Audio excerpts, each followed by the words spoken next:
할렐루야. 저 저녁은 드시고 오셨어요? 맛있게? 맛있게? 예, 맛있게. 예, 감사합니다. 옆에 분 인사합시다. 사랑하고 축복합니다. 인사합니다. 예, 오늘 제 말씀을 좀 보게 되면 다른 것을 섞지 말라고 하는 말씀이 나와요.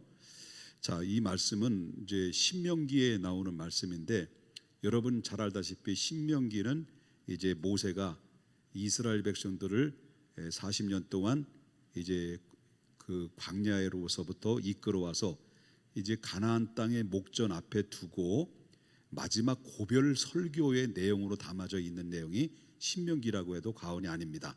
그래서 이스라엘 백성들에게 마지막 설교의 내용 중에 그 중에서 한 부분을 이야기를 하고 있는데, 그래서 이스라엘 백성들이 가나안 땅에 들어가게 되면 이제 거기에 정착하게 될 텐데, 거기에 매우 우려스러운 것이 있다는 겁니다. 그 매우 우려스러운 것은 그 가나안 속에 살고 있는 가나안 족속, 히위 족속, 브리스 족, 여부스 족, 뭐 기르기스 족속 뭐 등등 여러 족속들이 가나안 땅에 잡다한 잡족들이 살고 있었죠. 근데 그 안에서 정착하는 정착의 모든 가나안 족속들은 특징이 바로 뭐냐면 우상 숭배가 많아요. 그리고 도덕적인 타락이 있어요. 그리고 이 세상의 관습이라는 게 무시 못하죠. 그리고 이게 잘못된 가치관으로서 완전히 혼합 종교에 완전히 뒤섞여 있는 상태에 놓여 있기 때문에 세상의 향락에 도취되어 있는 나라입니다.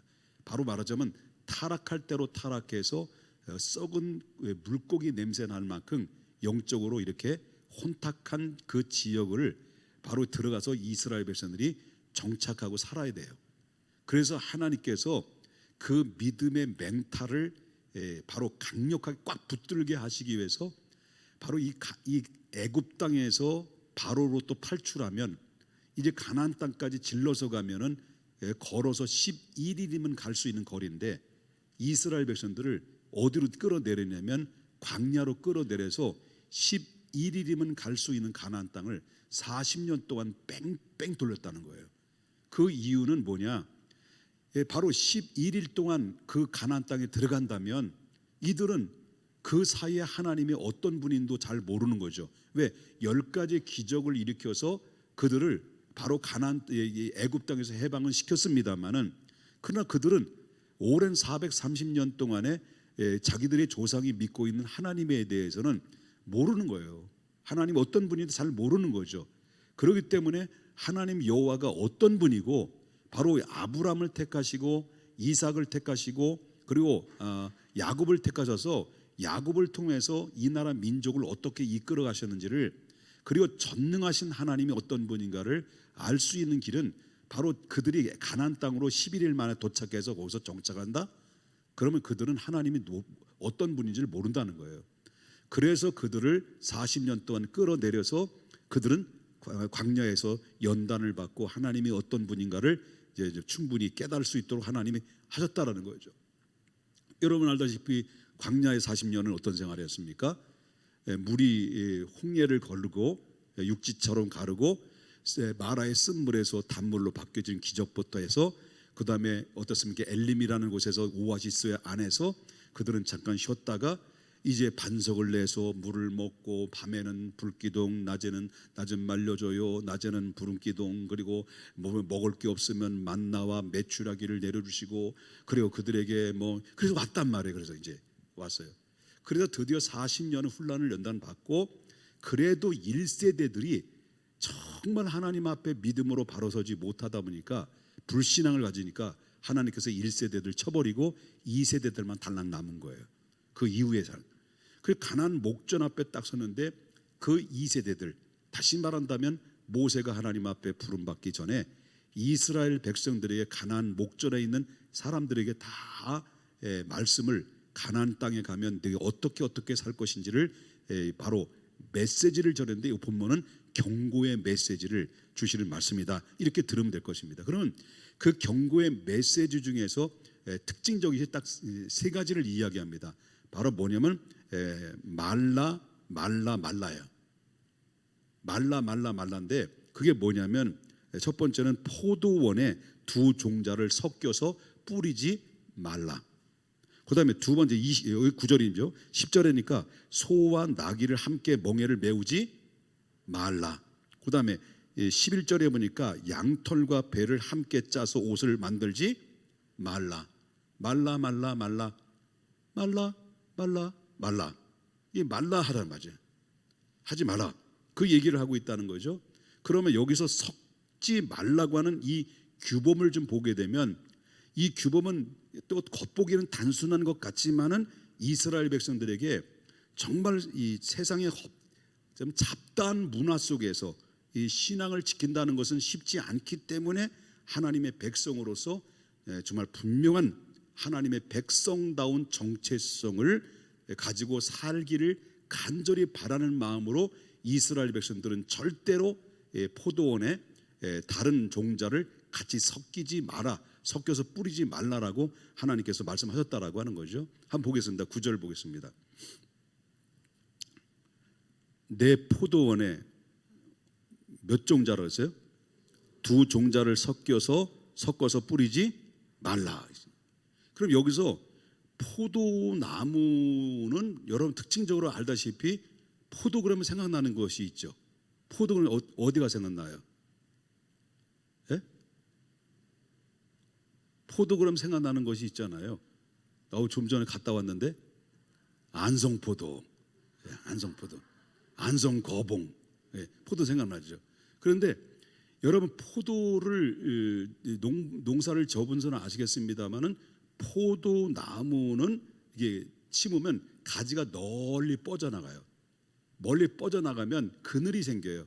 그 밑에 종자를 다른 종자를 심으면 그 그늘에 가려져 가지고 햇볕을 받지 못하면 다른 종자는 바로 뭐냐면 같이 둘이 경쟁에 붙어버리니까 거기엔 결실을 맺는데 굉장히 장애가 된다라고 하는 것을 보게 된다라고 하는 것이죠. 그래서 두 종자가 함께 섞이면은 결국 제대로 열매를 맺을 수 없다라고 하는 것인데 여기서 그래서 포도원에 바로 뭐냐면 포도만 심어야 되지 다른 종자를 심어서는 안 된다 그런 얘기를 하고 있어요. 그래서 예수님께서도 마태복음 6장 24절에 이렇게 말을 해요. 뭐라고 말하냐면 한 사람이 두 주인을 섬기지 못할 것이니 혹 이를 미워하고 저를 사랑하거나 혹 이를 중히 여기고 저를 경히 여기리라.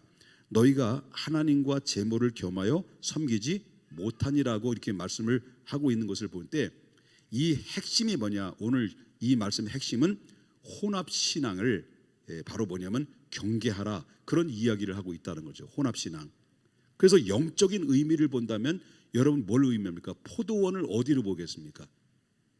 영적인 의미를 볼 때는 오늘날 포도원은 어디를 볼 수 있겠어요? 교회를 볼 수 있겠죠. 그죠? 그럼 포도는요? 성도를 얘기할 수 있겠죠.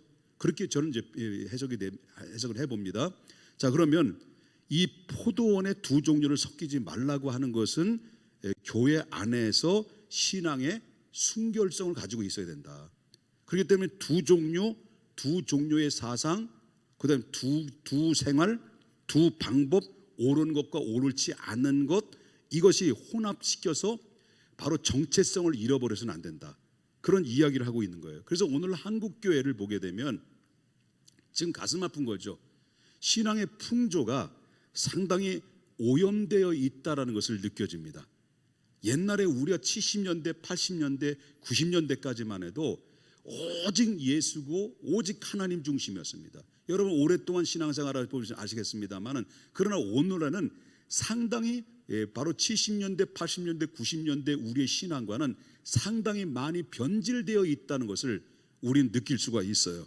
그렇기 때문에 한국교회 신앙 풍조는 상당히 많이 변질됐다는 것을 보게 되는데 여러분 그 이유는 바로 뭐냐면 신령한 복과 그리고 현실의 복을 더 추구하고 그리고 또한 강단에서 선포하는 것이 오늘날 하나님의 말씀의 중심이라기보다는 성도의 사람의 기분에 맞춰서 말씀의 중심으로 메시지가 전달되다 보니까 바로 뭐냐면 본질적인 들어야 될 핵심적인 말씀을 못 듣고 산다는 거예요. 그래서 오늘날 강단에서 전해주는 하나님의 종들은 하나님의 종들이 하고 싶은 말을 전하는 것이 아니라 하나님이 하시고 싶어하는 말씀을 전해야 되는 거예요.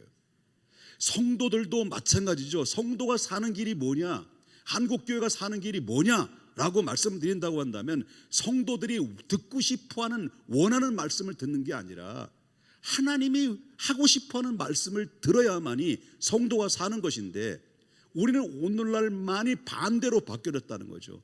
하나님의 눈치가 아니라, 하나님에 대한 관심이 아니라 성도의 중심을 통해서 눈치를 보고 성도의 입맛에 맞는 설교를 전하니, 그때는 순간적으로 인기를 끌고 사람들은 많이 끌어모을 수 있었는지 모르지만 영적으로 보면 마른 뼈와 같이 에스겔 골짜기처럼 널려져 있는 모습을 볼 때마다 하나님께서는 가슴 아파하지 않겠는가라는 생각이 절로 드는 것이죠.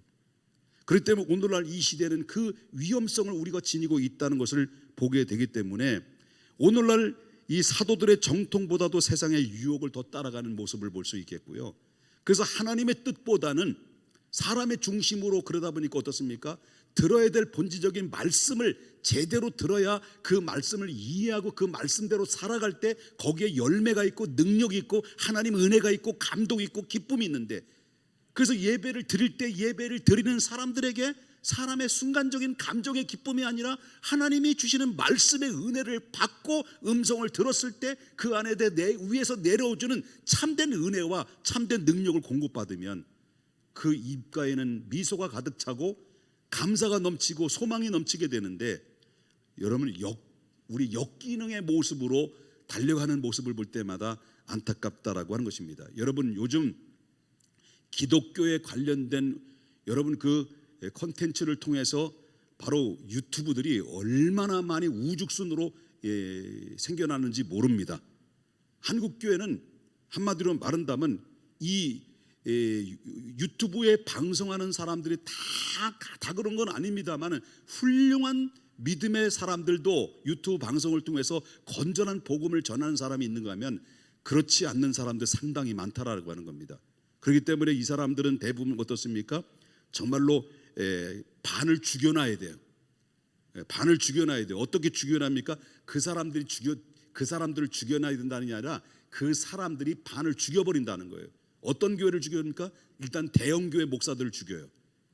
조금만 무슨 정치에 요만큼 코딱지만한 그런 정치적인 얘기도 아니야. 그냥 뉘앙스가 조금 그런 거시기 해. 그러면 거기에 꼬투리 잡아가지고 설교 내용을 다 일일이 바로 뭐냐면 그 원고 다 작성해가지고 뭐가 잘못돼 체크하고, 이거는 이 좌파야, 이거는 이쪽에는 우파야. 그래가지고 여러분 진영 논리 앞에 사람들은 교회 앞에서 데모하고, 또 유튜브 또 목사라는 이 사람들은 바로 저 대형교 목사는 저 사람 좌파다 우파다 이렇게 해가지고 강하게 발은 죽여버리는 이런 일들이 여러분 방송 안에서 얼마든지 발견하게 된다라고 하는 거죠. 그러니까 뭡니까? 듣는 사람들은 어떻습니까? 쇼킹하죠. 막 속이 후련하죠. 그래서 대형 교회는 바로 재벌 중심이다, 기업 중심이다 하면서 막 해대끼니까요. 사람들은 거기에 쇼킹한 것을 느끼게도 같이 거기에 덩달아 춤을 추다 보니까 구독자가 늘어나. 구독자가 늘어나면 뭐가 생겨? 많이 생길수록 뭐가 생겨요? 돈이 생겨요. 돈이 많이 늘어나면 또 늘어날수록 뭐예요? 또 뭐예요? 욕심이 더 생기는 거죠. 돈이 생기면 돈에 중독이 되고, 돈에 중독이 되면 더 벌고 싶고, 더 벌고 싶으면 더 센 걸 나와야 되고, 더 센 걸 나오려니까 더 비판하고 더 찾아야 되지. 이렇게 하다 보니까 결국 어떻습니까? 나중에는 그 입에서 뭐도 나와요? 하나님도 까불면 죽는다는 말이 나오는 거죠. 그렇게 변질되는 거예요. 사람의 욕심이 더 자극시켜서 내가 모든 자기 의의를 더 드러내고 자기 인기를 극상승시켜서 자기 명예와 자기 명성을 날리려고 하는 이런 잘못된 이 습관을 가지고 있는 사람들이 한국 교회를 전부 다, 그래서 결국 한국 교회는 두 조각이 나버렸어요. 가장 위험한 게 뭐냐라고 할 때 제가 가슴 아픈 겁니다. 가장 위험한 게 바로 뭐냐면 정치에다가 신앙을 살짝 얹어놓는 거예요. 정치적인 이데올로기의 사상 위에다가 자기 신앙을 얹혀놓다 보니까 그 신앙은 정치에 의해서 바로 뭐냐면 이용을 당하다 보니까 결국 정치는 두 조각이 나버리는 일들이 벌어지게 되는 것을 보게 된다는 거죠. 그래서 사랑하는 여러분, 오늘날 슬픈 일들은 신앙과 정치가 섞여버렸어요. 뒤죽박죽이 됐어요. 뒤죽박죽이 되니까 포도원엔 두 종류의 씨가 뿌려진 상태라고 했다는 거죠. 이렇게 정치와 신앙이 같이 씨가 뿌려지다 보니까 서로 자라죠. 자라다 보니까 엉키죠. 엉키다 보니까 뭡니까? 서로의 이 정치하는 사람끼리 싸우는 게 아니라 교회끼리 싸워지는 일들이 벌어지는 일들은 왜 그렇습니까? 신앙 위에 뭐가 뿌려진 거예요? 정치란 두 가지의 씨가 뿌려졌기 때문이었다는 거죠. 이해되셨습니까, 여러분? 우리가 바라봐야 되고 우리가 들어야 될 것은 바로 뭐냐? 오직 추구해야 될 것은 누구냐면 살아계신 전능하신 하나님이시다라는 거, 하나님. 그런데 우리는 신앙의 사람들은 여러분 신앙의 본질로 들어가야 된다. 한국교회가 살 수 있는 유일한 통로와 매개체는 신앙의 본질로 들어가야 된다. 다른 거 생각하지 말자. 오직 여러분, 저도 정치적인 성향이 있어요. 저거 뭐 목사님은 벨도 없나? 다 있어. 나도 분명히 정치적인 성향에 분명해. 그런데 이 정치가 바로 신앙보다 앞설 수는 없는 거예요. 앞설 수 없는 거란 말이에요. 오직 하나님이에요. 모든 주권은 하나님이시다. 정치의 주권도 나라의 주권도 하나님이시다라는 것을 믿고 나가야 된다는 거죠. 그러면 너무 그렇게 예민할 필요 없는 거예요. 왜? 나는 하나님께 맡겨있기 때문에. 하나님이 이루시는 거예요. 전쟁은 누구에게 속한 거예요? 하나님께 속한 거예요. 그럼 모든 정치와 이 모든 이 세상에 주관한 것은 누구에 속한 거예요? 하나님에 속한 거예요. 우리는 그분을 신뢰하고 그분을 주권을 믿는 자가 된다고 한다면 우리 크게 아멘 하십시다. 우리 그래요. 우리는 할 것이 뭐예요? 본질로 돌아가는 거예요. 그 본질이 뭐예요? 예배와 말씀과 기도예요. 예배와 말씀과 기도 본질로 집중할 때 여러분요, 이게 불필요한 그런 그 결순을 제거하고 바로 온전한 영적인 열매를 맺힐 수가 있다라고 하는 것을 성경에서 말씀해주고 있다라고 하는 것이죠. 그래서 여러분 히브리서 12장 1절 보게 되면 이러므로 우리의 구름같이 둘러싼 허다한 증인들이 있으니 모든 무거운 것과 얽매기 쉬운 죄를 벗어버리고 인내에서 우리 앞에 당한 경주를 하자. 오직 우리 바라봐야 될 것은 믿음의 주요 온전케 하시는 예수 그리스도를 바라보자 는 거예요. 그렇기 때문에 신앙에 뭘 섞어서는 안 된다. 그 신앙을 이용해서 정치가 바로 이 세상을 판을 치게 만드는 것은 이거는 엄청난 잘못된 것이다라고 나는 믿고 있는 거예요. 물론 다 다를 생각이 다를 수 있어요. 그러나 성경의 원리를 본다면 나는 그렇게 믿고 있는 거예요. 그래서 너무 예민한 마음 갖지 않았으면 좋겠어요. 바로 하나님을 포도원은 뭐만 뿌려야 돼? 포도 씨를 뿌려야 돼요. 그것이 우리의 신앙의 본질이라는 것을 믿으셔야 될 줄 믿는 것입니다. 또 한 가지 한 게 있습니다. 10절 보겠습니다. 10절 다 같이 읽겠습니다. 시작. 너는 소와 나귀를 결의하여 갈지 말며. 이건 무슨 말이에요? 소와 나귀는 걷는 폭폭이 힘과 다 달라요. 그 때문에 소와 나귀는 한 멍에를 같이 매게 될 때는 절대로 밭을 고르게 갈 수 없고 앞으로도 나갈 수가 없다라고 하는 거예요. 그렇기 때문에 소와 나귀를 같이 멍에를 쥐고 한쪽엔 소, 한쪽에는 나귀, 둘이 멍에를 져서 밭을 갈면 제대로 갈 수가 없다는 얘기예요.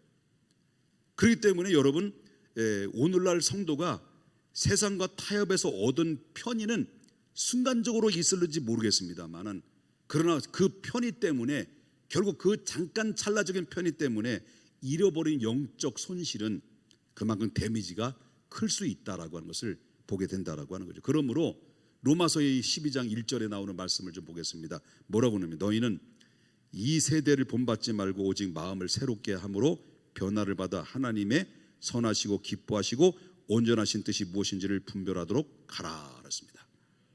여러분, 그러므로 우리가 남들도 더 하니까 다 하니까라는 이 논리에 묶여서 함께 우리는 움직여서는 안 되고요.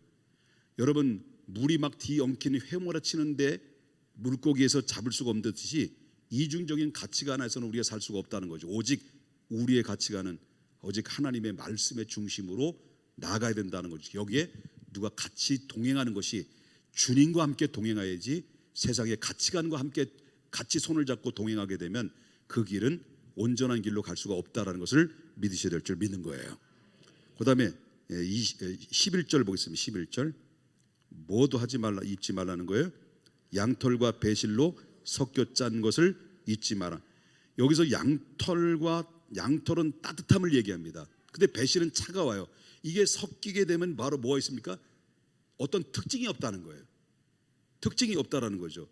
그렇기 때문에 이 말씀의 핵심은 본래의 역할을 잘 지켜야 된다라고 하는 바로 색깔을 가지고 있어야 된다라고 하는 거죠. 성도인 세상에 뭐예요? 빛과 소금입니다. 그 소금인데 어디에 빛과 소금이라고 했어요? 세상의 소금이 세상에 들어가서 우리가 뭐예요? 분명한 색깔을 보여줘야 된다. 분명한 색깔. 그래서 세상에 나가서 분명한 색깔을 보여줘서 이 사람이 참된 예수 그리스도를 믿는 사람이라고 하는 분명한 색깔이 드러나는 하나님의 사람. 그래서 이 믿음의 사람인데 극좌파의 색깔, 믿음의 사람인데 극보수의 색깔, 이게 아니라 믿음의 사람인데 예수의 색깔이 나온다.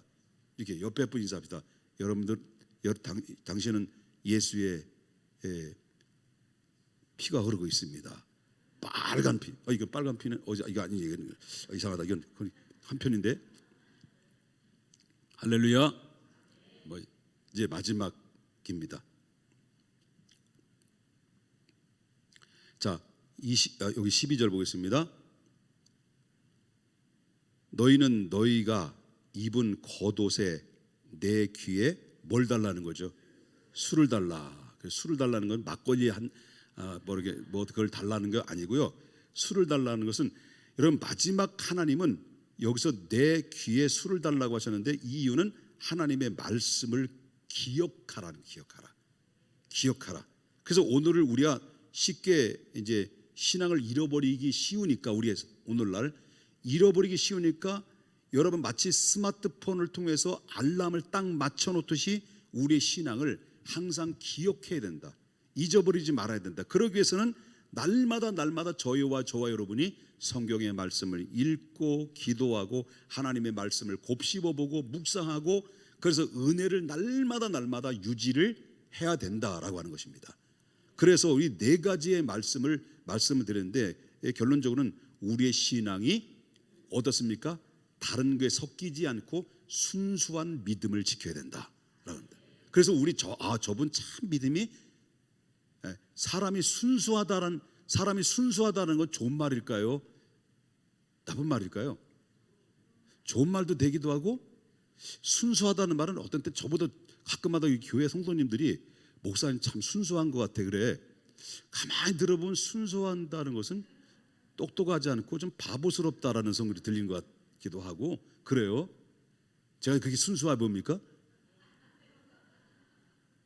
여기 몇 분 계신 것 같은데 나한테 그런 거 얘기 안 순수해? 그럼 야가 빠졌어? 야가 빠졌대 내보고. 예?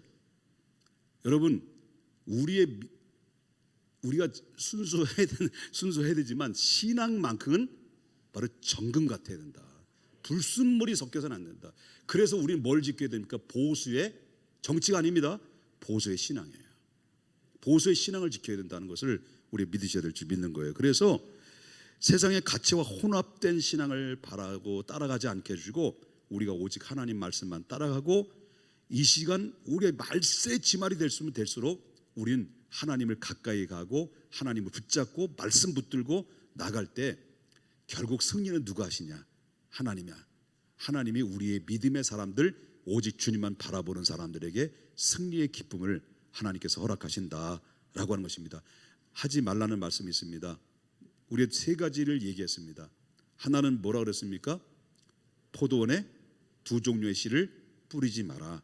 혼합주의 신앙에서 벗어나라 라는 것을 말씀을 드렸고요. 두 번째는 뭐라 했습니까?